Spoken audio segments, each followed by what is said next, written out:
console spec, et puis non. Console spec, donc, qui nous permettait d'avoir quelques tests assez minimaux sur l'interaction avec la console. Voilà. Voilà, j'ai un truc bizarre là, mon terminal est un peu étrange. Un peu étrange. Voilà. Et donc du coup, si je lance les tests,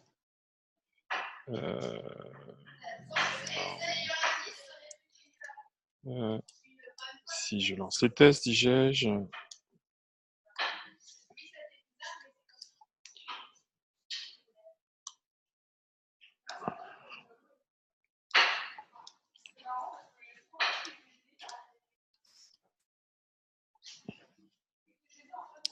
Yes. Voilà.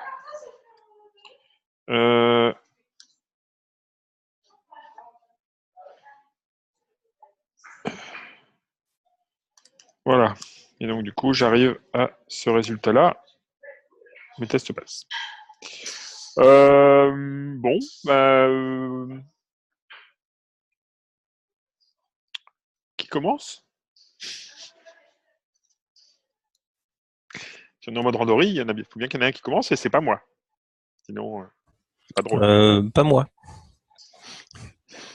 C'est le dernier qui parle.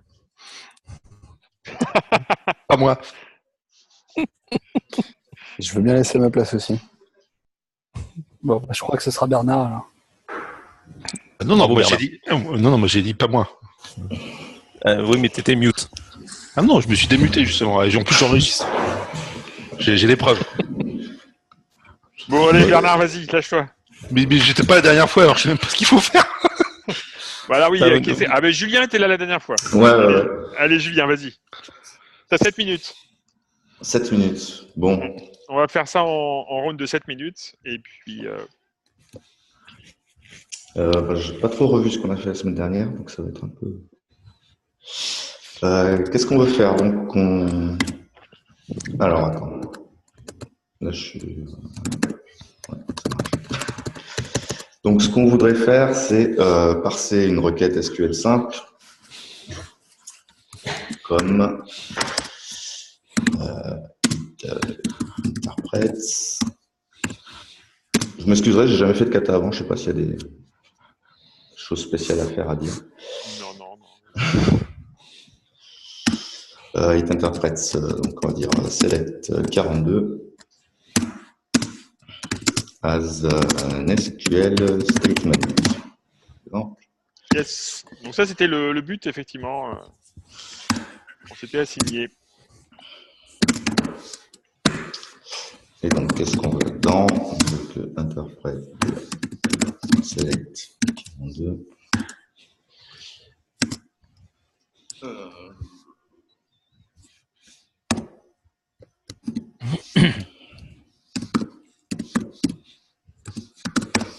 Et on veut que ce soit. Alors, ce sera un SQL. Je fixerai les typos après. SQL statement de number 42, si je ne dis pas de bêtises.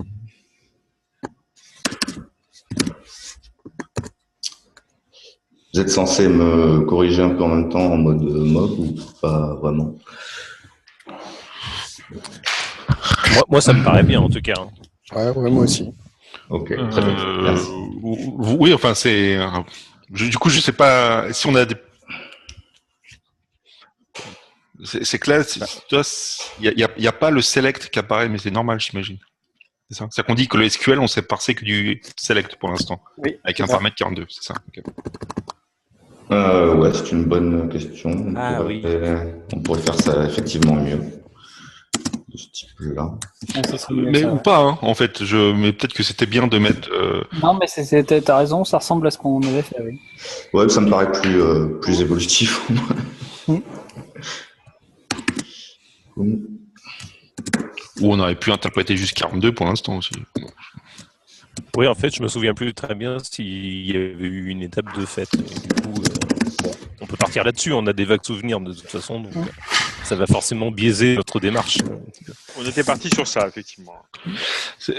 Ouais. Donc, j'essaie de loader ça et nous avons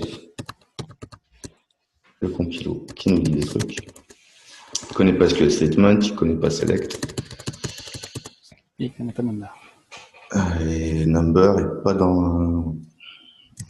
Alors, c'est là où ça devient un peu plus funky. Attends, t'as un Helm ou quelque chose comme ça, Arnaud, sur Linux? Un quoi? Helm ou quelque chose pour chercher les fichiers rapidement? Ouais, bon, sinon il est dans SRC. Ouais, il y a Helm qui est installé normalement. Mais... Bon. Non? Si. Ouais, il est là. On a que l'interpréteur là pour l'instant. Ah oui, d'accord, il est là-haut. Hop. Et alors là, donc pour l'instant, on s'est traité des unknown. Donc si on fait passer simplement, on va dire interprète de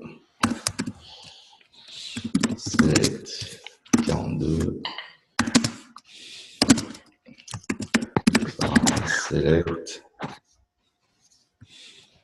Alors la syntaxe, je ne me rappelle plus, mais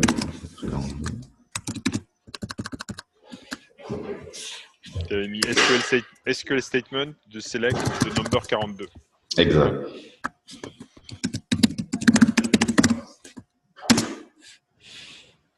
Il faut des parenthèses, je crois. On verra. De toute façon, tu peux faire copier-coller de ton test. Et donc tout ça, SQL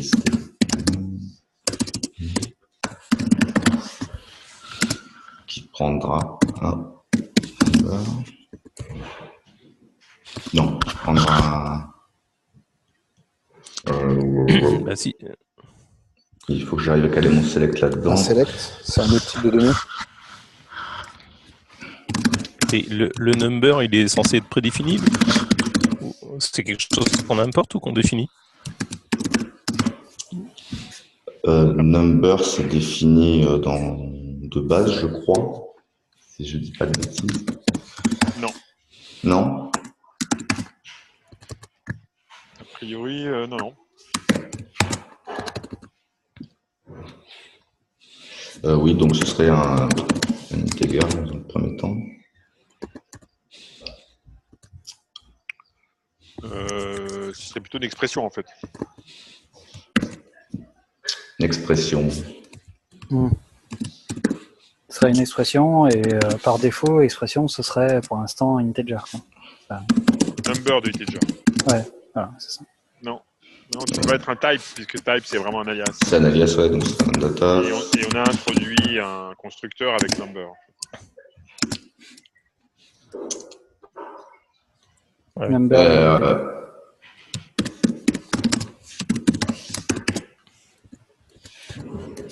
Ce genre de choses. Il manque quelque chose à ton SQL statement en fait.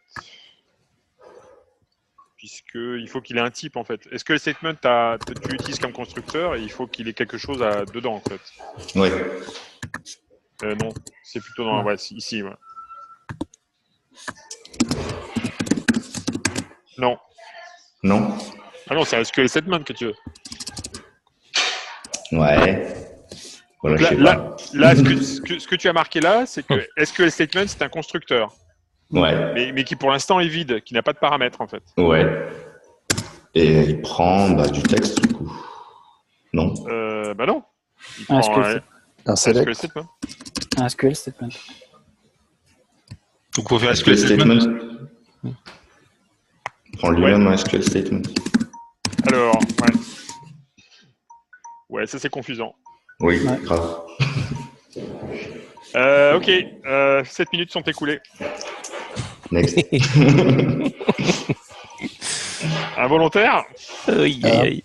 Moi, je veux bien prendre la main, mais je ne m'y connais pas du tout en Emacs, donc je risque peut-être de faire des bêtises. Faudra pas me. Tu veux du VI?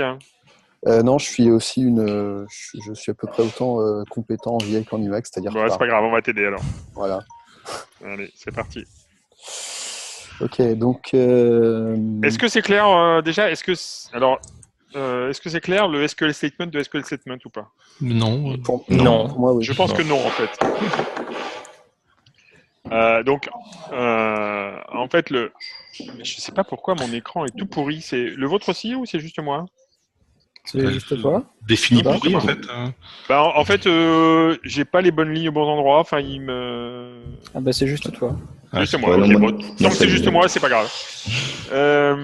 En fait, là, donc, dans cette déclaration-là, on a ce SQL statement-ci qui est un constructeur, et donc qui est un constructeur qui permet de produire un type commande, et ce SQL statement-là, qui est un type qui lui-même contient un seul constructeur, select, qui prend un type expression, qui lui-même contient un seul constructeur, number, qui prend un entier.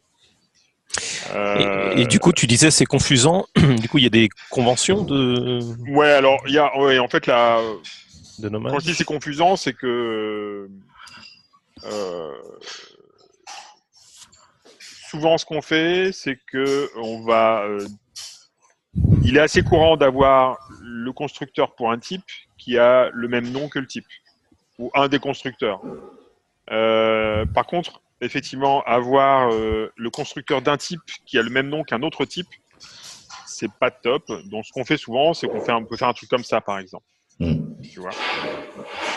Ou alors, peut-être un truc qui pourrait être, par exemple, SQL expression, ou même, voilà, carrément, voilà. En fait, inversé, en disant, voilà, j'ai un statement SQL, et le type SQL, c'est un objet qui... Ouais. Parce qu'il y a des chances que ce type SQL soit un peu plus riche à terme que ce qu'on a là, quoi. Donc on peut peut-être essayer de faire passer notre test. Alors non, parce qu'il y a encore un truc qui compile pas là. Ouais, il faut ajouter les deriving aussi sur les sous-types. Ouais. Ouais. Parfaitement.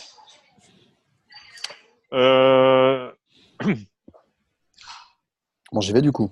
Bah ouais. Allez, c'est parti. Il y a un mode insertion dans Emacs, c'est ça? Ouais, alors ce que tu peux faire, tu te mets au début de la ligne, tu fais CTRL espace, Ouais. tu sélectionnes et tu fais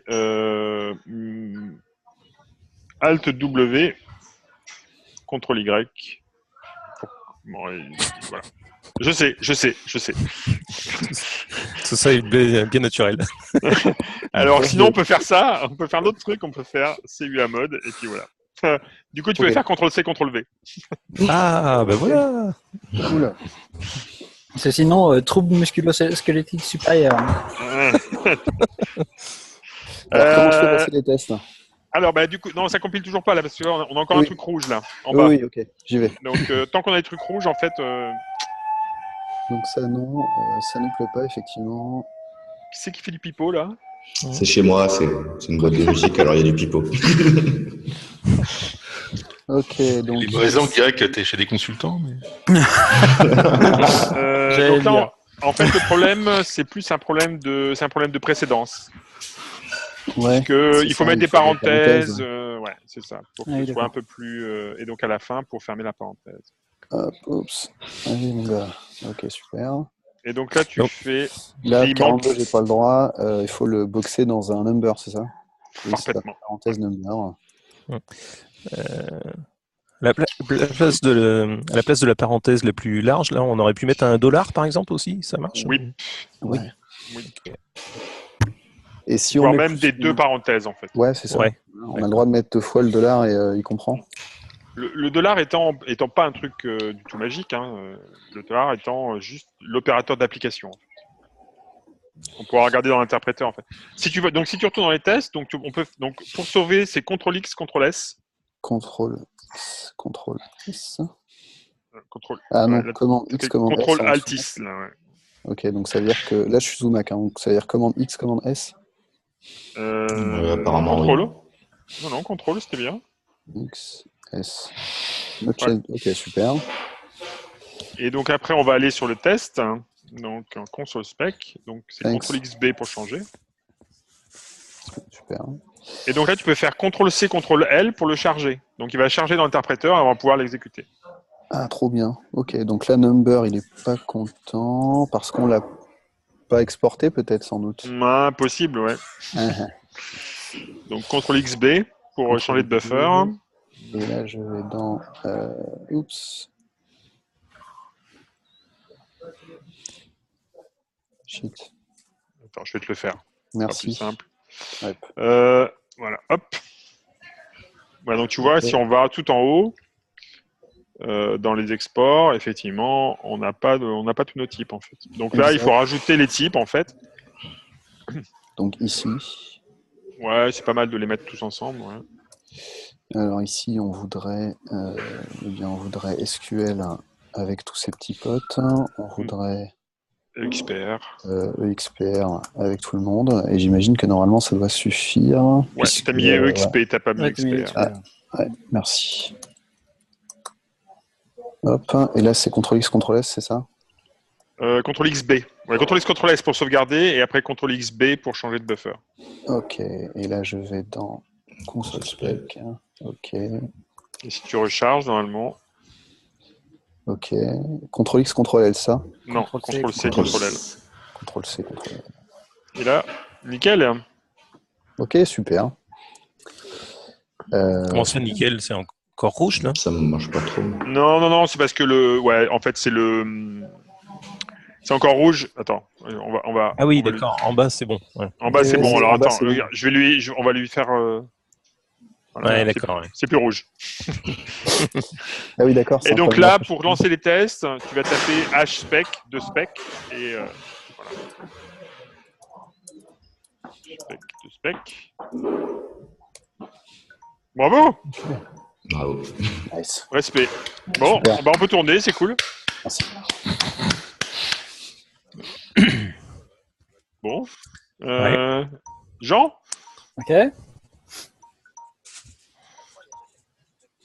Alors du coup, Bah c'est super, on a un test vert. ouais, on est super content. Sauf que maintenant, on va dire que ce test-là, c'est un peu gentil, c'est ça? C'est ça, ouais. Ouais, c'est ça. C'est ça. Et donc du coup, on va retourner. Ben non, oui, je suis con, c'est là. Alors, CTRL XO. CTRL X. Oh, ok. Donc là, ce test-là, il est gentil. Maintenant, ouais, on peut soit on en rajoute un, soit ce qu'on a fait la dernière fois. Oui, on avait fait du property machin. Donc là, je peux en rajouter un. Et je vais dire je vais faire la même chose, mais avec select 43 ou. Par juste exemple, un, ouais, quoi. ça peut être Voilà. pas mal, ouais. C'est ça. Donc c'est parti.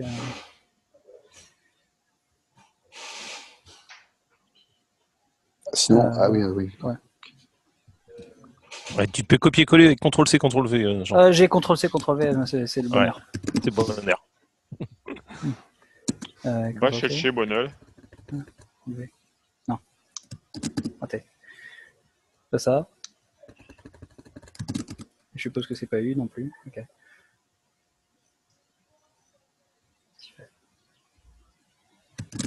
Je fais plus rien. Ok.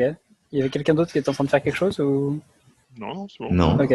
Parce que je ne faisais plus rien et je voyais le curseur bouger. Ok. Donc du coup, t'as dit que je pouvais sélectionner tout ça en faisant CTRL-C, CTRL-V, ça? Donc, Non, alors CTRL-C, CTRL-V, c'est pour copier-coller, mais pour Ouais, ça, sélectionner, ouais.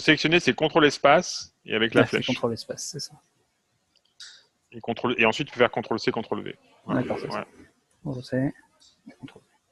Ouais. Voilà, Yes. c'est incroyable. On a dit ça aussi. Bah, le jour où ils feront une version de, je sais, de comment ça s'appelle, merde, TextMate en ligne de commande. On pourrait utiliser TextMate. Oui, 1 c'est bien aussi. Ouais. Ouais, voilà. Et donc là, on a dit number de 1.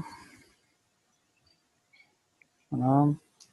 Et là, on a dit que ça, si je le charge maintenant, donc si je fais CTRL-C, Si CTRL-L, tu charges, c'est ça ça, va compiler, ouais. ça. Donc là, ça va être tout en bas. Ouais. Ok. Je fais un H-spec de spec. Ouais. Ou contrôle flèche O aussi, ça marche. Ah, ça marche pas. Eh ben non! Voilà, c'est un scandale. Bon. Du coup, faut aller sur notre interpréteur. Allez, En fait, tu contrôle. fais CTRL X, B, et non pas CTRL X, CTRL B. Ah oui, d'accord, Voilà. ouais, c'est ce que j'ai fait, ouais, forcément. Ouais. Ça marche moins bien. Donc là-dedans, on pourrait être niais et rajouter pour le 1, mais c'est pas ce qu'on va faire. Donc du coup, là maintenant, il faut qu'on fasse en sorte que ça marche pour quel que soit le number qu'on met après select. Ouais. Donc là, c'est là où on va commencer à dire que c'est mignon de faire du token et du parsing, c'est ça? Ce serait pas mal, ouais. Ok. Donc, là, c'est parti. C'est sur toi que ça tombe. Ah ouais, c'est ça. Donc du coup, il faut que je rajoute une dépendance vers... Alors, une suggestion que j'avais Ouais. envisagée, c'est que dans un premier temps, ce qu'on peut peut-être faire, c'est garder tout dans le même fichier, et donc avoir juste une fonction à part dans le même fichier, ça simplifiera, ça évitera les Ah oui, c'est manipulations. vrai, ouais. Ah, moi j'avais créé 2 fichiers, mais c'est juste parce que voilà, j'ai l'habitude d'Emacs, donc je vais peut-être un peu plus vite. Là, on peut faire l'économie de cette manipulation dans un premier temps et garder avoir juste une fonction spécialisée Ouais, pour qui fait parser le SQL. qui- Pour qui- parser le ouais, SQL, tout à fait. ouais. Ouais. Donc du coup, il faut que je crée une fonction. Mais on reste dans le même fichier. Ok. Du Vous coup, je peux, créer. fils là? Je peux la créer là. Donc du coup, on va l'appeler SQL ou parse SQL peut-être. Parse SQL, ça peut être pas mal, oui. Pas mal.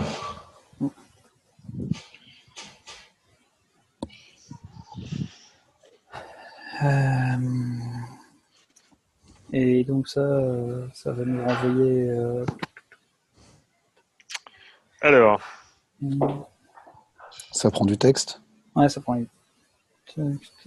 Et ça renvoie. avec un T majuscule. Pardon.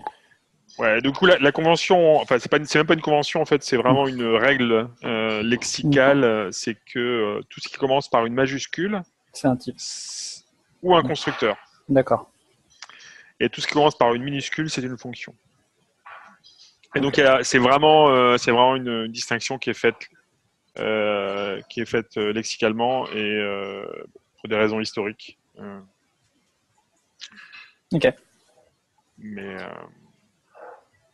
Donc ça va m'envoyer directement un SQL statement en fait. alors, tu peux faire ça. Ouais. Ou autrement. Ouais, oui, parce que du coup, il me faut un moteur d'exécution de SQL statement derrière. Quoi. Non. Ouais. Non, on va laisser ça dans un. Ouais. On va laisser ça pour des jours meilleurs, enfin pour la prochaine session peut-être. Mais non, il faut. Le problème en fait, c'est que ce qu'on est en train de se dire, c'est qu'on va remplacer le interprète select 42 égale SQL statement par interprète quelque chose, et en fait, on va déléguer l'interprétation à d'une part un parseur SQL qui va faire le parsing, et d'autre part un interpréteur SQL qui va récupérer les résultats du SQL et en faire quelque chose dans un second temps. Okay. Donc là, ouais. Là, moi, j'aurais pris un texte et renvoyé un ensemble de textes. Puis après, fait du pattern matching sur chaque morceau, non? Ça vaut pas ça? Alors, on peut faire ça. On peut aussi considérer que c'est le boulot de parse SQL de retourner une commande. En fait. Potentiellement étant une commande SQL, en fait. Ok. C'est ce sur quoi on était parti la dernière fois, mais on peut changer de direction. On a fait, Non, effectivement. ça me va. Ok. Bon, mais ça revient un peu à faire interprète, du coup, le texte. Oui, c'est ça on a la même signature, c'est ça qui est étrange. Quoi. Ouais, c'est vrai. Enfin, c'est quoi, là, en fait, responsabilité de chacune. Enfin, le parse, je vois bien l'idée, mais l'interprète, non, coup, en fait, il fait quoi si... il y a une différence entre voir l'idée et avoir le type exact, en fait. Bah, le parse, il devrait vraiment parser et retourner un résultat de parsing SQL statement. Et le interprète, il peut aussi interpréter les commandes DB qui ne seraient pas des requêtes, je pense. Peut-être qu'on peut commencer par le faire interpréter, enfin, le parse SQL, il peut commencer par nous sortir quelque chose qui est grammaire valide SQL, donc un SQL statement, et comme ça, on n'a pas les deux mêmes signatures et on voit. Bon, on tourne en tout cas. C'est à qui? Bernard. J'y vais, mais alors... Cédric, allez, vas-y. Ouais, mais enfin, je sais pas ce qu'on fait, donc... Sinon, ouais, alors, c'est toi qui as le clavier, donc... Sinon, j'étais prêt à y aller. Enfin, c'est comme une journée dans la- Ah bah vas-y, Bernard, vas-y. Ouais, en T'es fait, chaud. ouais, je suis chaud là.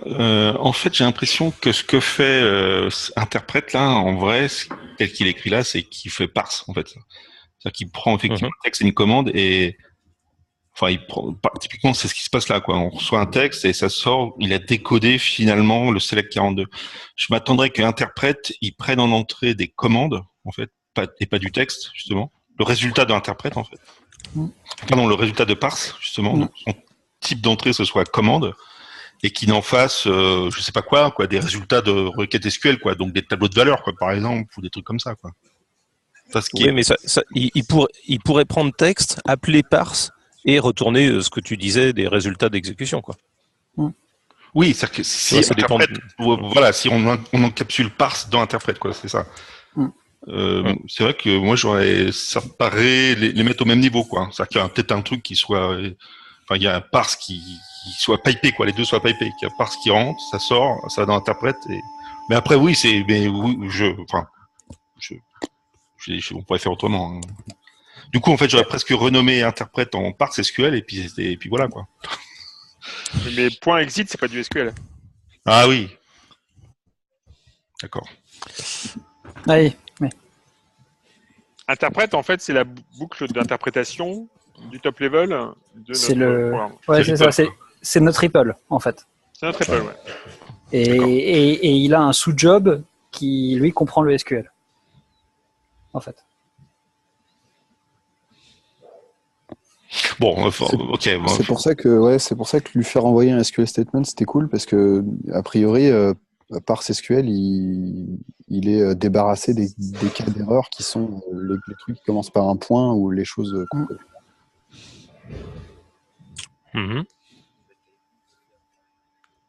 Mais bon, ok. Allons-y.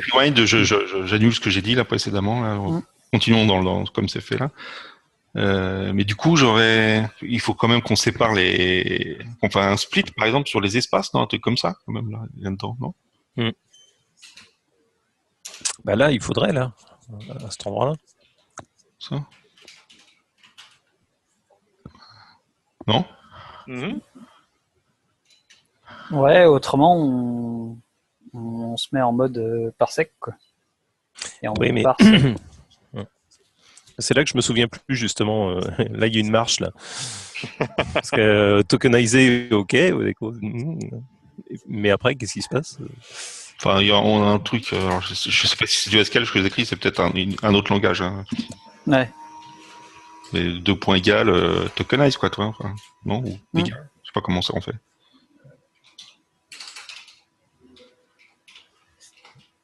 Voilà.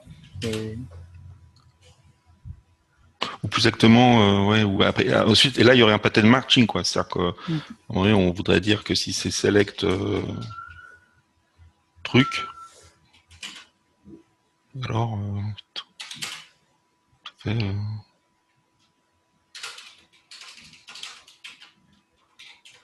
non, tout dans le genre, quoi. Sauf que ce que j'ai écrit, c'est ni du Haskell, ni quoi que ce soit. C'est ça. Pourrait éventuellement être du Python, je crois. Mais... De loin. De loin, alors. Hein. Il y a de lettres en Python? Je sais pas. Bon. Ouais, okay. Je crois qu'il y a un let, ouais. Il me semble qu'il y a un let. Je suis pas sûr, hein, sur cette réserve. Alors, ouais. Il y a de ça, mais alors, ce qu'on avait fait la dernière fois, c'est qu'on avait dit que pour éviter une certaine complexité d'apprentissage, une courbe d'apprentissage pour passer la première marche de la courbe d'apprentissage en utilisant des parseurs combinateurs, on pouvait en fait écrire, on pouvait écrire directement la grammaire en analysant des chaînes et c'est éviter en fait le passage par les tokens. Ouais, c'est ce qu'on a fait. Qui était potentiellement un peu complexe parce qu'il supposait d'avoir une première analyse qui produit des tokens et une deuxième analyse qui prend des tokens et produit une commande qui nous intéresse. Oui, Au final, ça a été bien, mais ce que ça nous avait bloqué, si je me souviens bien, c'était les int qui n'étaient pas disponibles. Oui, mais ça, ouais. je vais chercher en parallèle. Je vais juste essayer de trouver un moyen de le rendre facile. Okay. C'est juste un petit détail. Okay. Mais du coup, là, la question, c'est que ça suppose effectivement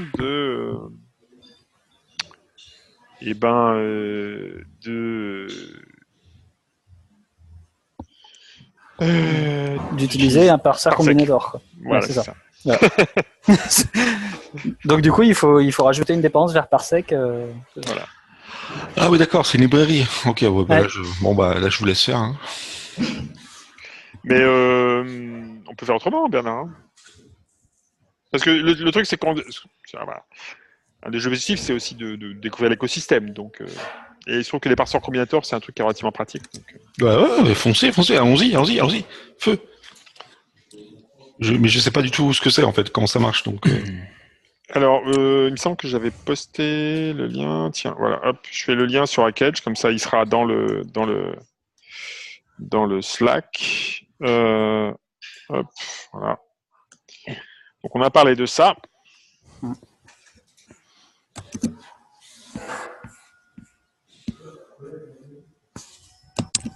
Donc il faut importer texte parsec, c'est ça? Donc il faut importer parsec en fait, avec une minuscule. Donc il faut rajouter ça comme dépendance dans le Cabal. Il faut aller ouvrir le fichier Cabal. Ouais, au-dessus, juste au-dessus, ouais, au top level, voilà. Dans la librairie, on rajoute parsec comme dépendance. Il n'y a pas besoin de mettre du numéro. On sauvegarde. On kill ce truc-là qui sert à rien. Et on peut redémarrer un terreau, en fait. Il faut l'importer. Ah non, il n'y a pas besoin de l'impsi, il faut le faire un peu. Après, il faut importer le combinateur qu'on va utiliser. Mais là, du coup, ce qu'il faut, c'est... Alors... Non, c'est ici. Texte. Voilà. Donc là, donc ton temps est passé, Bernard. Ok. Cédric ? Ouais, formidable. Alors, ton temps est écoulé, donc tac. Donc moi, j'efface ce que Bernard a fait, parce que je comprends pas. Parce que c'est pas du SQL. Bon, bah voilà. C'est pas ce qu'on voulait faire, en plus, ça tombe bien. Oui, non, donc, c'est surtout ça. Oui. Le gros intérêt de Parsec, en fait, vraiment la valeur ajoutée, c'est qu'avec Parsec, en fait, on peut réfléchir vraiment en termes de grammaire. Dire, OK, c'est quoi la grammaire du truc qu'on va parser ? Et après, utiliser la mécanique de Parsec et les combinateurs pour vraiment exprimer cette grammaire sous forme de bouts de fonctions qui vont se combiner entre eux pour produire au final un parseur. Et ce parseur, on va l'exécuter sur notre texte en entrée et il va nous fournir un résultat qui va être soit ce qu'on cherche, soit une erreur. Donc en gros, il faut que j'instancie un parsec en lui donnant le langage et ensuite que je lui dise parse-moi le texte. C'est ça. Donc il faut définir un parseur. Il faut définir en fait un parseur pour notre langage et appeler une fonction. Donc la fonction, elle s'appelle runParser. Elle s'appelle. Je sais plus comment elle s'appelle. Je vais te le dire tout de suite. Ouais, puis Elle s'appelle runParser. Voilà, tout bêtement. Très bien. runParser. Oui, c'est ça. Ou même parse. Elle s'appelle parse, tout bêtement. D'accord. Ok. Elle s'appelle parse et donc tu peux appeler ta fonction parse. Et donc, voilà. Parse, le premier paramètre de parse, c'est notre fameux parseur. Mon parseur, voilà. Pas besoin de parenthèse, en fait. Le deuxième paramètre de parse, ça va être c'est le nom de la source. Donc c'est un nom arbitraire. Donc là, on peut mettre une chaîne vide.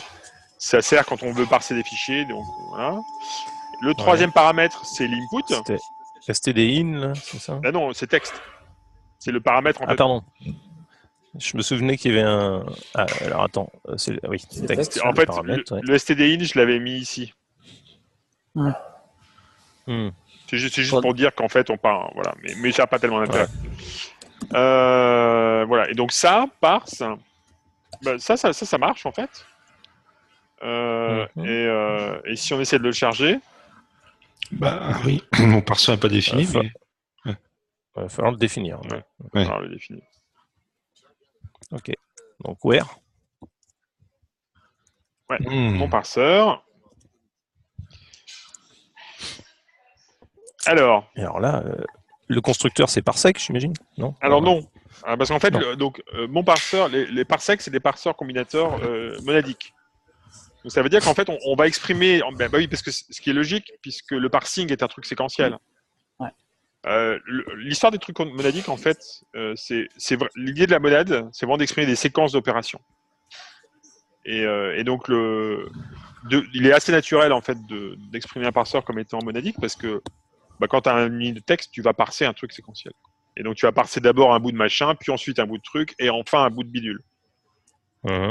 Donc, l'idée, c'est d'exprimer cette séquence dans les parseurs. Et donc, mon parseur, ça va être un truc monadique. Donc, le truc monadique, généralement, on a dit, voilà, on a un do. Et donc là, on va exprimer les différents bouts de trucs qui nous intéressent. Ouais. Les bouts de trucs, ça va être un select. String select. Voilà. Donc, select, c'est quoi? C'est un mot-clé, donc c'est une chaîne de caractères, en fait. Ouais. Donc là, on a un combinateur qui s'appelle string, qui dit, donc non, c'est avant select, en fait. C'est donc, string de select. Ouais, string de select, qui dit, je prends une chaîne de caractères, et mon parseur va réussir si je trouve en minuscule string. Et mon parseur va réussir, et c'est double cote, donc c'est select et est une string. Donc là, qu'est-ce que ça dit, ça? T'es sûr que c'est pas parsec.string? Non, parce qu'on l'a importé. Ah d'accord. Oui, mais c'est une fonction. Voilà, c'est string, ça c'est une fonction de parsec en fait. Ouais. Et comment on le voit? Ça, c'est un type. Oui. Non, je voulais dire comment on voit string par exemple dans le package là qu'on a ouvert. Bah, alors. Moi, je le vois dans un tutoriel. Alors une possibilité, donc c'est de regarder dans l'interpréteur en fait. Donc une astuce qu'on a à notre disposition, c'est par exemple, alors en fait, tu peux dire, est-ce que j'ai un truc string qui est dans mon scope? Ah bon, non, je sais pas. Et donc regardez dans text parsec en fait. Donc c'est importé dans le REPL. Si il faut que je fasse restart, qui reprenne en compte en fait les nouvelles dépendances. Voilà. Et donc là, je peux lui dire, je peux lui demander importer text parsec et lui demander c'est quoi string. Voilà. Et donc là, il va me i c'est info, 2.info. Voilà. Et là, il me dit string c'est une fonction qui prend une string et qui me produit un parseur de quelque chose. Qui me retourne une string. Mais comment tu sais qu'il y a une fonction string qui est disponible? Eh ben, tu peux le savoir, par exemple, en browsant dans text parsec. Donc, depuis ta ligne de commande, tu peux browser en fait un package. Et après, comment tu sais qu'il va falloir que tu regardes dans le package parsec? J'imagine que c'est un peu ça ta question. Non, ça s'arrête là. Ok, bon ça s'arrête là, voilà. Alors là, c'est intéressant parce que tu vois, on peut regarder un petit peu ce qu'il y a dans text parsec et on voit qu'il y a peut-être des choses qui pourront nous intéresser, quoi. Ouais, je voyais des octdigits. Voilà, tu vois, par exemple, des octdigits. À un moment donné, on va avoir aussi un truc. On avait un spaces là qui nous permettrait peut-être de dire tiens, si on a des espaces, ça peut être pas mal. Est-ce que ça vous embête si on revient 2 secondes sur la signature de parse et les arguments qu'ils prennent, parce que j'ai pas compris les 2 derniers. Alors attends, on va regarder. Ouais, non. Alors si on regarde parse. Donc là, le type de parse, donc je néglige le stream, machin. Ouais. Donc on a notre parseur ici. Voilà. Donc ça, c'est la description du parseur. Donc c'est notre objet qui encapsule la logique monadique de parsing, blablabla. Qui retourne, un truc important du parseur, c'est qu'en fait, on voit qu'il retourne un A. C'est-à-dire qu'en fait, il retourne un type arbitraire. Qui est en fait le résultat du parsing. Et donc, dans notre cas, ça va être un SQL statement. Donc ça, c'est le premier paramètre. Le deuxième paramètre, ça va être source name. Donc source name, on peut creuser, hein, on peut dire c'est quoi source name. C'est quoi source name? Et ben voilà, en fait, c'est une string. D'accord, ok. Et puis S, c'est l'input du parseur. Donc là, c'est pareil, c'est un type générique. Dans notre cas, ça va être un texte, en l'occurrence. Et donc, ce que parse dit, la fonction dit, elle dit, bah voilà, si j'ai un parseur qui prend du S et qui me retourne un A, et une source name et un S, et ben à ce moment-là, je peux produire soit une erreur de parsing, soit un A. Et la source name, ça peut être littéralement n'importe quel texte, ou alors il faut... ça peut être, oui, parce qu'en fait, c'est juste un moyen d'exprimer, quand j'ai une erreur, de dire, où est-ce que j'ai l'erreur, quoi. Ok, logique. Okay. C'est juste un identifiant complètement arbitraire. Et après, il peut éventuellement... parsec, c'est vraiment très générique, tu vois. Donc l'idée, c'est que tu peux l'appliquer à des fichiers, par exemple, ou je sais pas, ou à une socket, à des bytes en input dans une socket. Enfin, donc du coup, donc c'est intéressant d'avoir la source. Bon, bah, je crois que c'est de nouveau à Julien. Ok. Donc on a vu dans le browse qu'on avait une petite fonction space qui va nous aider pour après le select, on aura un space. Alors on peut avoir, donc l'idée c'est qu'on peut avoir... Spaces même, oui, c'est vrai que c'est... Et ensuite on voudrait un integer. Bah donc tu peux taper integer. Qui n'existe pas. Si. Bah alors en fait elle existe, mais dans... Ah non, il existe, mais il est... Dans token, ouais.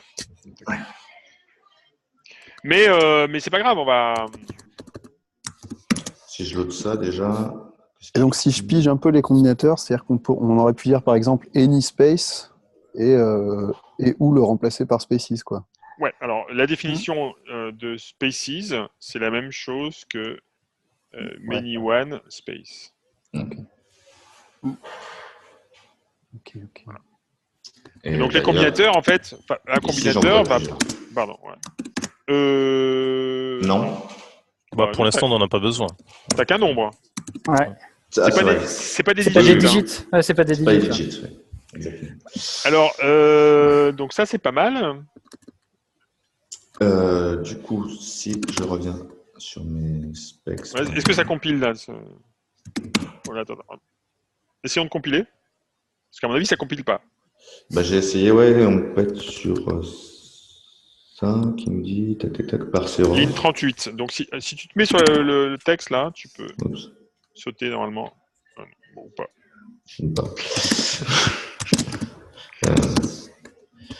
Interpréteur là, sur la ligne 38.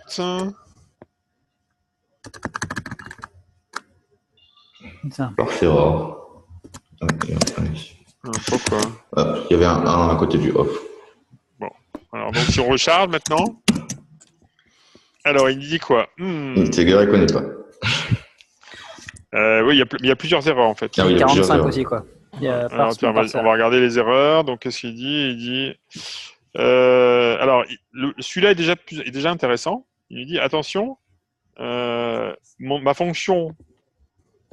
Donc si je fais. Elle renvoie une commande, mais parse ne renvoie pas une commande en fait. Ouais, c'est ça. Ah oui, il renvoie. Il renvoie un either. Il renvoie un either parse error à 0. Donc soit une erreur de parsing, soit le type. Ouais. Donc en fait, on peut pas utiliser parse tel quel en fait. Ouais. Il faut qu'on fasse quelque chose avec parse si on veut retourner une commande. Il faudrait donc que je sais pas, l'équivalent du unwrap en rest pour avoir la value d'un result. Mais... C'est là où on fait le run parser, c'est ça? Bah, là, en fait, c'est assez simple. C'est juste un case, en fait. Ouais, on fait un switch. Ouais, c'est ça. Un case, ouais. Alors, On va attends, déjà, je on crois va que je déjà nomme mon résoudre truc. une Déjà. base. Ouais. Donc, tu peux faire case. Donc, case, ma fonction. Voilà. Off, à la fin. Le off, je l'appelle where. Non. Le where, c'est les déclarations Ouais. de. Ouais, donc là, c'est off. Et là, tu vas Donc j'ai dire. un left. Voilà. euh, Error. Ah oui, left c'est l'erreur. Enfin, ouais, mais pas en minuscule. En minuscule. Ah. Voilà, petit. Voilà. Et là, Donc, si tu as un left.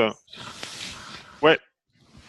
Ça fait quoi, error Ah non, pardon, c'est le nom de C'est le nom ce de que tu l'erreur, prends en ouais. argument, en fait. Ouais, d'accord. c'est Et- pas ta matching, là. Et là, qu'est-ce qu'on va faire? On va renvoyer une commande spéciale qui est... Et ben, en fait, on sait quoi renvoyer. Je vais renvoyer un known, je pense. Bah ouais. hein, quoi Unknown. oui, d'accord. On a une Le type commande. qu'on a déjà. Voilà. Hmm. Alors, sauf que error, c'est pas un texte. Il faut faire un. Ouais, faut prendre le Faire texte un- de l'erreur. Faire un pack, c'est ça? Ouais, mais de l'autre côté. Un pack de show de R. Ouais, voilà, c'est ça. Error, c'est une string, là, De telle show. qu'elle nous est fournie? Non, c'est pas une string, en fait, c'est un objet, c'est vraiment un objet. Une D'accord. structure de données. Ouais. Ah oui, d'accord. Donc on fait le show pour obtenir une string et qu'on pack pour obtenir un texte. Quoi. C'est ça. Ouais, c'est la fameuse histoire des strings en Mhm. Haskell qui est pas toujours très agréable. Hmm. Bon, bah c'est pas mal ça. Hein. Mhm. Et donc maintenant, il nous manque un case qui est le write. Write result, par exemple. Ouais. Et là, on va retourner. Alors, result, ça va être donc Commande. une commande, du coup. Alors on a le choix. Soit c'est une commande, soit c'est un SQL statement. Ouais. Donc si c'est un SQL statement, il faut que tu le packages. Enfin, si c'est un SQL, il faut que tu le packages dans un SQL statement. Et à ce moment-là, tu as un SQL statement de result. Et donc en fait, tu packages le résultat du parsing, qui est un objet SQL, dans un statement SQL. Alors, ça me fait un SQL statement de. Attends, je suis perdu entre qui et qui dans les modifs. Ouais.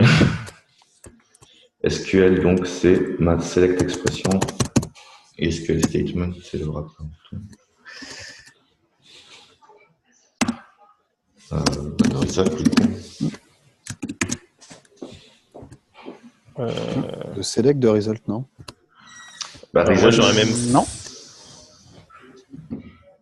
Ah, mais non, parce que result. Non, parsec devrait nous renvoyer un select. lui. Ouais. Exact. Oui, c'est ce que tu peux me renvoyer le parseur ici, j'imagine. J'espère. Bah, en fait, il nous renvoie quoi? C'est quoi le type de résulte Result ici. Alors, il y a quelque chose pour le type, j'imagine.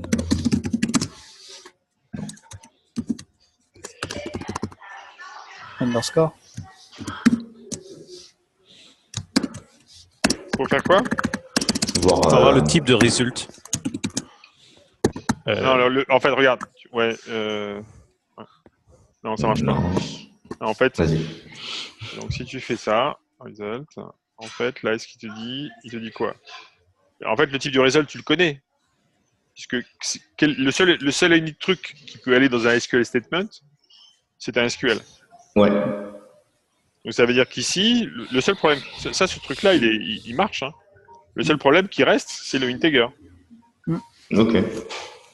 Ouais, enfin là, tu expliques le type du résulte par par l'utilisation qu'on en a. Mais c'est exactement ça. Et c'est exactement ce qu'on fait. En fait, oui, mais en fait, c'est comme ça que marche le type checker. Et c'est ça qui est perturbant en Haskell, en fait. C'est qu'en fait, un peu, ouais. quand tu as une fonction polymorphique, en fait, mon parseur, il est polymorphique. Et donc, le type de résultat de mon parseur, c'est moi qui le décide ce que c'est. Après, il faut que je sois capable de le construire, bien sûr. Mais c'est moi qui vais devoir décider ce que c'est. Et où est-ce qu'il est construit, justement? Ah bah, il va être Parce que construit là, ici. Alors, c'est là où ça marche plus. C'est qu'effectivement, il faut qu'il soit construit ici. Et donc, il faut qu'on finisse en fait la construction. Donc là, c'est l'erreur, la seule erreur qui nous reste, c'est de dire, bah, integer n'est pas défini. Donc il va falloir le définir. Ok. Ouais. Alors du coup, on peut peut-être essayer. C'est à qui? Bah, on a passé les 7 minutes là. Ouais, c'est à qui après? Bah, c'est à Thomas ou Jean? À Jean? Non, à Thomas, je crois. Ouais, je sais plus. C'est à Thomas, je crois. Ouais, je crois que c'est à moi. Alors du coup, il y a notre integer. Donc notre integer, on va le définir à la main parce que c'est pas mal. Je pense que c'est un, Ouais.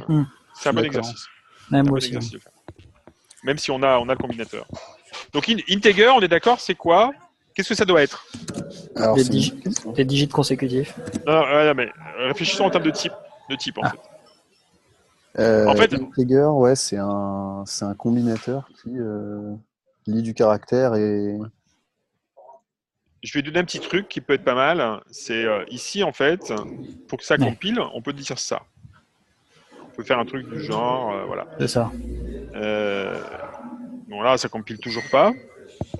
Mais ce qu'on aura envie de dire, c'est dire, bah, integer, ça va être un machin qui va retourner un truc. Mm. D'accord. Et ce truc, en fait, on va retourner un SQL, un select de ce truc-là. D'accord. Et du coup, integer, c'est quoi? Et ben integer, en fait, on sait maintenant ce que ça doit être. Ça doit être un parseur qui retourne une expression. ouais, exact. On peut même être plus précis que ça.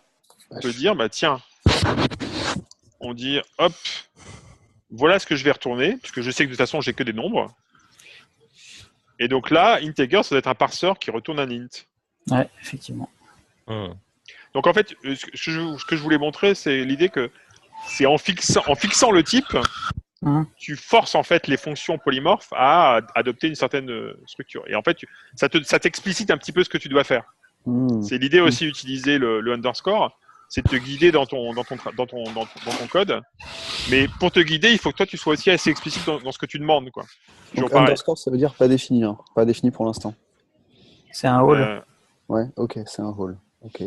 Ok. Et là, on voit le type qu'il attend sur found all integer. J'attends un parseur de texte vers data functor identity int. Ouais, bon, ça c'est du bruit. Mais en fait, les trucs importants, c'est le texte. En Ouais. premier, le U, c'est la valeur de retour qui est généralement unit, en fait. Unit. Le functor identity, c'est parce qu'en fait, on n'a pas précisé dans quel contexte monadique on s'exécutait, donc voilà, ce sera identity. Et le int, c'est la valeur de retour. Ok, donc ça veut dire qu'on doit, si je descends et qu'on définit integer. Voilà, donc il faut que tu te mettes au même endroit. Ah, En pardon. fait, tu peux être dans le where, en fait, dans ce le sera where, aussi bien. Tu fais tab et en fait, il va s'aligner avec mon parseur une deuxième fois. Donc je suis ici, integer égale. Donc c'est aussi un parseur monadique. Ouais, donc ça veut dire que. Get2. Ça veut dire quoi, ça, que c'est un parseur monadique égal do? Oui, d'accord. Ça veut dire qu'effectivement, on a une suite de. D'accord. Alors, une suite de quoi? Eh bien, ça veut dire, a priori, n'importe quel digit. Ouais. Enfin, n'importe quel, ce qui reconnaît comme étant de digit. Ouais, une série de digits, quoi. Digit Ouais, étoile, c'est quoi. ça. Donc c'est Enfin, au moins digit, un digit. Digit Au 1. moins un, ouais. C'est digit plus. Many one digit. Voilà, many one digit, exactement. Ah, many one, c'est many, mais au moins un. Ok. Ouais, c'est ça. Ok, d'accord. Alors, est-ce qu'il a digit, quoi, maintenant? Ouais. Alors, comment on fait? On peut mettre une regex? Non. On peut regarder dans dans l'interpréteur. Ouais. Alors, est-ce qu'on a digit? Ouais, on a digit, c'est bon. Ah oui. Donc, Ah, ça envoie un caractère. Ah oui, d'accord. Donc, ça va envoyer une série de caractères, en fait. Donc, ça, c'est un parseur, donc ça, c'est bon. Ce qu'il dit, en fait, là, il dit quoi? C'est pas le bon type. Bah non, c'est pas le bon type. Hmm. Alors, déjà, je sauvegarde. Ah oui, d'accord. Ça renvoie des caractères et on veut pas ça. Voilà. Non, on veut un integer, ça. Oui. Ouais. Donc, Et many donc, one digit, ça va. Donc, digit, ça renvoie un caractère. Si Ouais. on regarde le type de many one, ici,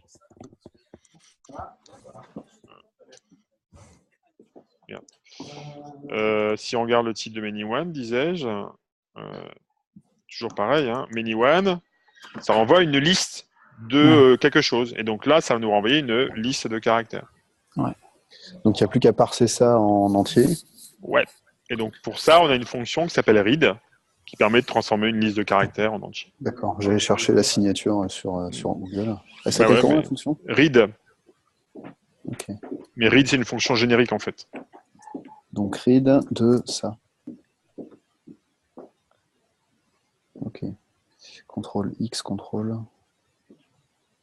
S. Tu veux le loader ? CTRL C, CTRL S. Je veux le sauvegarder. Ah oui. CTRL X, CTRL S. Okay. Ça marche comme ça ? Je pensais qu'on serait obligé de faire une affectation et puis un return comme on avait fait plus haut. Là. Ouais, on va devoir faire un... En fait, pas forcément.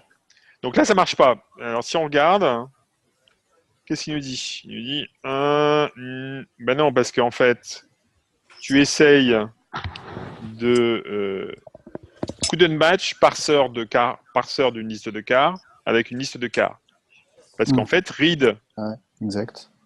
Read, bah, il prend une liste de car et il te retourne quelque chose. Et toi, mais many-one digit, c'est pas une liste de car, c'est un parseur de liste de car. Donc ce que tu veux, c'est appliquer le read sur le résultat du parseur. Ouais, sur le résultat, d'accord. Donc ça veut dire que comment j'accède au résultat du parseur du coup ? Eh ben en fait ça, non. Non, tu fais return. Non. Donc ou parseur, alors c'est un foncteur. Et donc ça veut dire si c'est un foncteur, il existe une fonction qui s'appelle fmap qui te permet d'appliquer une fonction à l'intérieur du parseur. En fait. Ouais. D'accord, donc ça veut dire que je veux... Ce que tu veux, en fait, c'est appliquer mon effet de bord en le passant au... D'accord. Voilà, c'est ça que tu veux. Ça, il va encore pas être content parce qu'il y a une histoire de string qui n'est pas exactement une liste de car ou un truc comme ça, non ? Non, ça va. Alors, là, le truc, c'est qu'en fait, il n'arrive pas à retrouver ses petits parce qu'en fait, on n'a pas défini le type d'integer. Ah, ok. Ah oui. Et ça compile.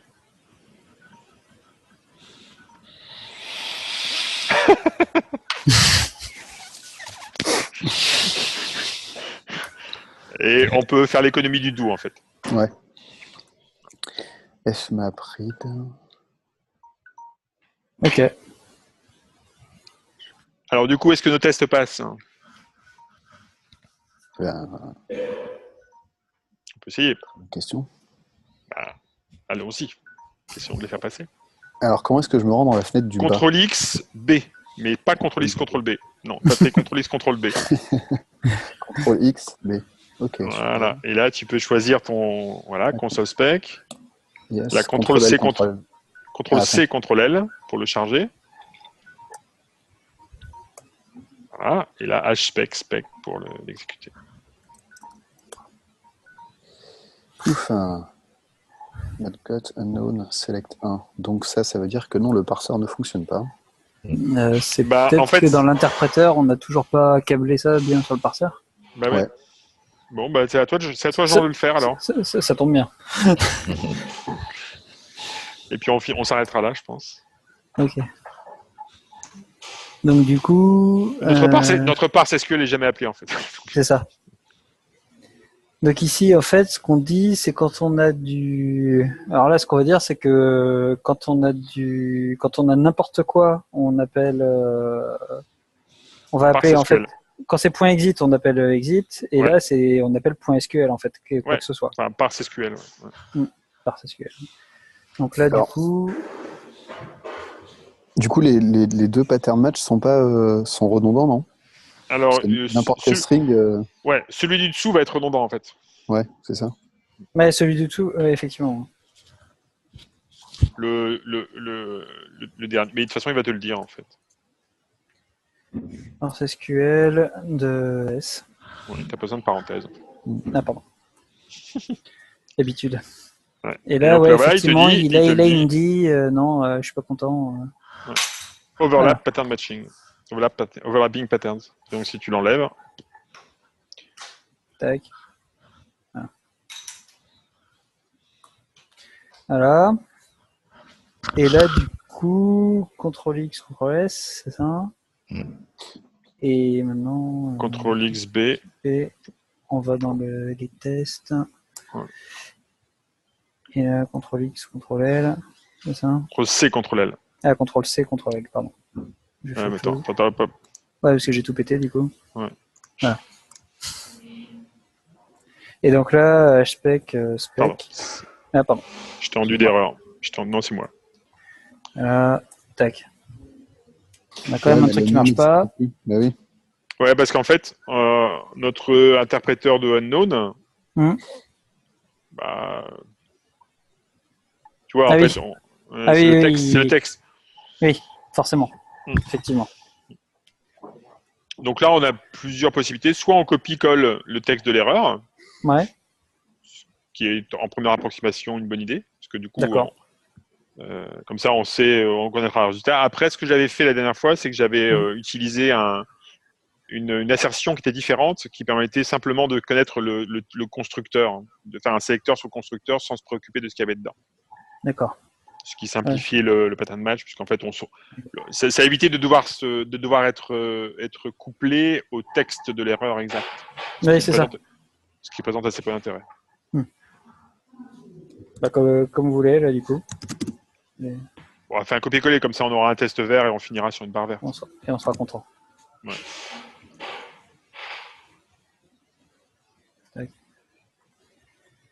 Oui. Oui, donc c'est CTRL space, c'est ça? Ah oui, d'accord, faut que je me foute dessus. Faut que tu te mettes dessus, ouais. Tac. G. Voilà. Donc là, comme ça, CTRL V, CTRL space. Tu peux copier toute la ligne en fait, hein, tu vois. Si tu vas jusque sur le unknown, tu mets sur le unknown, là, hop. Voilà. Et c'est toute ton erreur, ça va être tout ça. D'accord, ok. Et là, si tu vas ici, du coup, tu peux remplacer carrément. Ici, je vais le faire, c'est rare. Hein, voilà. Tac. Donc là, si je recharge, donc R, c'est reload en fait dans l'interpréteur. Ouais, pratique. Bah ouais. Et ouais, ça évite de devoir recompiler tout. C'est ça. Wouh! C'est pas mal, hein, 1h05. 1h05. Hein. Ouais. Bon. Ok. Ouais, bah c'est plus clair en tout cas pour moi. Alors, est-ce qu'on peut poser des questions? Ouais, bah, c'est le moment. Ouais. Ok, cool. Bah, je commence alors. Moi, j'ai essayé de piger la lib parsec à travers les signatures des combinateurs, etc. Ouais, mais c'est dur. Et de me redéfinir, en fait, plutôt que de passer par des where, de redéfinir des petits combinateurs petit à petit, pas à pas, pour comprendre. Et en fait, je me rends compte que je ne sais pas trier l'info de ce qui est important, de ce qui n'est pas important dans les signatures. De ce que tu as dit tout à l'heure, par exemple, ça, c'est du bruit, on s'en fout, etc. Et donc, ça rend le truc un peu compliqué. Ouais, alors c'est un peu le problème en fait, malheureusement, j'ai pas de solution miracle, à part l'expérience. C'est un peu le problème des bibliothèques comme Parsec qui ont pas mal évolué. Tu vois, Parsec, c'est un truc qui existe depuis 20 ans. Il a beaucoup évolué. La version courante, c'est 3.1.2. Enfin, c'est un truc qui est quand même pas... Ouais, 3.1.11. Et du coup, petit à petit, en fait, ce qu'ils ont fait, c'est qu'ils l'ont généralisé de plus en plus. Et du coup, c'est pour ça que tu as un type qui est quand même assez complexe, qui a plein de paramètres. Le type de base parsecté, donc le type de base de parseur, il est quand même un peu rude. Parce qu'il y a plein de sous-types dedans.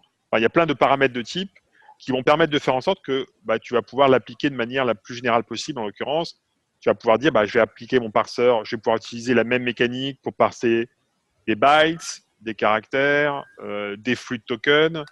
Je vais pouvoir retourner une valeur ou pas. Je vais pouvoir encapsuler ça dans une monade pour pouvoir faire des IO si je veux au fur et à mesure, etc. Donc, cette bibliothèque-là, effectivement, a accumulé un niveau de complexité qui est pas négligeable. Une des solutions, en l'occurrence, je pense, c'est vraiment de passer par un tutoriel pour se familiariser avec. Parce qu'en fait, j'ai envie de dire, il faut essayer de faire abstraction du type pour l'instant, pour essayer de bien comprendre les combinateurs, et après s'intéresser au type. Non, c'est bien parce que sur la page d'accueil, il donne des liens sur. Ouais, il donne les liens. Et en fait, le papier d'origine est pas mal. Il est pas très compliqué. Le papier de Dan Legion est pas très très compliqué. Et puis le chapitre de Real World le chapitre de Real World at Scale, même s'il est un petit peu ancien, je trouve qu'il explique pas mal en fait. Alors les types sont pas exactement les mêmes, tu vois. Ouais, il faut retrouver, il faut exactement. Ouais, c'est pas forcément évident. Enfin, j'ai envie de dire ce qui compte, c'est plus la forme générale que le détail des types. Après les types, il faut creuser dans la bibliothèque. J'ai pas de solution miracle. Ah, ok, faire un tuto. Bah ça me va quand même. Mais effectivement, et puis en plus chaque librairie a va avoir un petit peu son vocabulaire à elle, etc. Donc, bon. Mais je pense que partir, alors de mémoire, hein, je vérifie, mais il me semble que partir du papier de Leyen, ça peut être un bon point de départ. Ça peut être un bon point de départ de partir du papier de Dan Leyen. Il est bien foutu, je pense. Ouais. Partir du papier originel, en fait, et il va bien expliquer un peu la logique. Et ce qui est pas mal, c'est qu'il explique aussi. Il fait le lien entre la forme grammaticale qu'on a l'habitude à la BNF, quoi, et ce que tu vas mettre dans des combinateurs. Du coup, ça, c'est assez sympa aussi. Ça permet de raccrocher les morceaux avec comment j'écrirais un parseur comment j'écrirais une grammaire par rapport à comment j'écris avec des parseurs combinateurs. Ok, merci.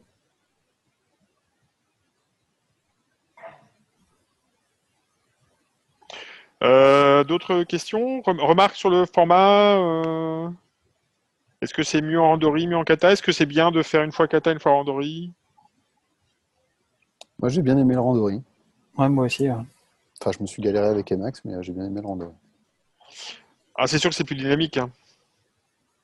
Bah après, effectivement, on peut faire une fois chaque. Hein. C'est bien aussi. Hein. Moi, vraiment,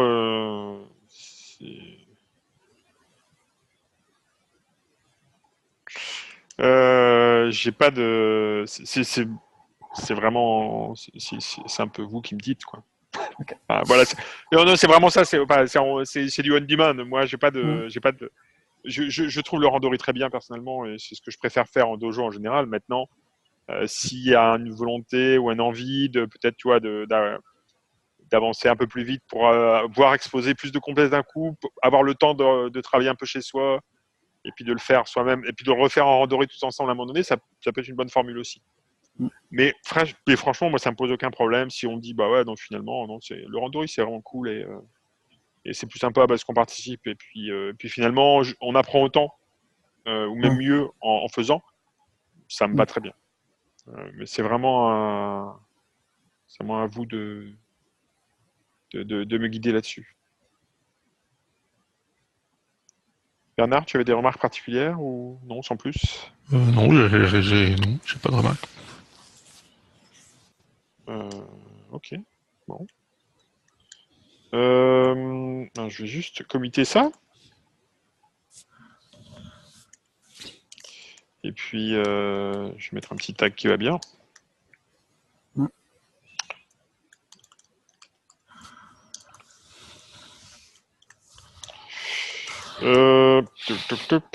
Session 3.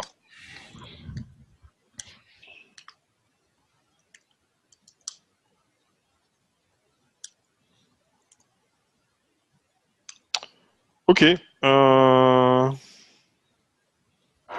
Super. Bon, bah écoutez, si ça vous... On peut en rester là? Ça marche. Okay. Bonne fin de journée à tout le monde. Merci, pareil. Bon, puis à lundi prochain alors. À lundi. Ciao.